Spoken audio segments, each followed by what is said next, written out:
Ross Babbage, he's been in the media today. He's a former senior defence and intelligence official, and he's been saying a war over Taiwan would likely lead China to launch crippling cyber attacks on military bases and critical infrastructure assets.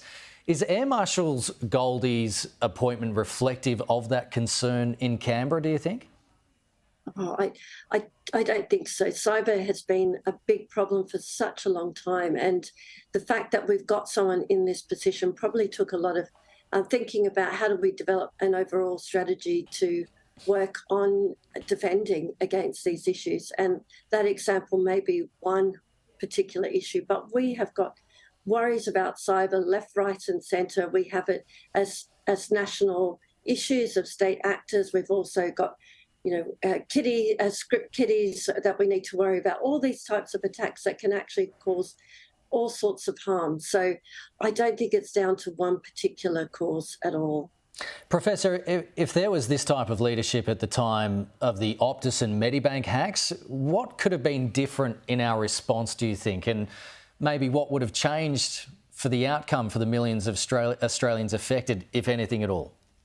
Yeah, well, what I would have liked to have seen in that attack is actually what actually transpired, so people understood the problem a whole lot more, and what kind of care and support are going to be put in for victims as well.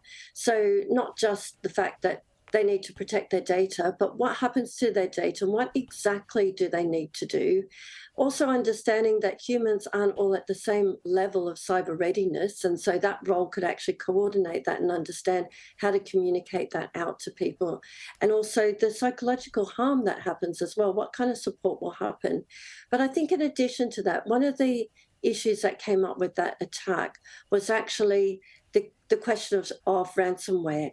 Should we pay ransomware, should we not? And I think the government at the moment has a hard line on, no, that shouldn't happen. It gives the wrong signal to criminals. And maybe that is the right answer, but I don't think we know yet. So I think this role could actually think more deeply about that, because ransomware is a common strategy now. And if it's not paid, we've seen the harm that can transpire. So I think that needs some more deep thinking and consideration about that particular policy as well.